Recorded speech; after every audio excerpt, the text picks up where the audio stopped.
Misato and Ayanami scare me. Help me. Help me, Asuka.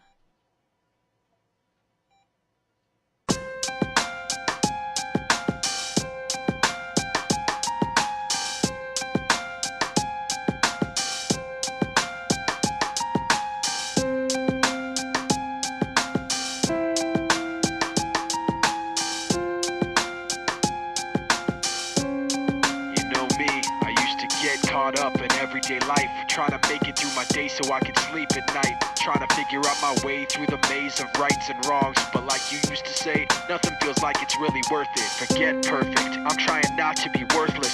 Since I last saw you, I've been looking for a purpose. Well, I met this kid who thought like I did. He had a weird way of looking at it. This is what he said: slip out the back before they know you were there, and at the worst you'll see nobody cares. Cause you don't wanna be around when it all goes down. Even heroes know when to be scared.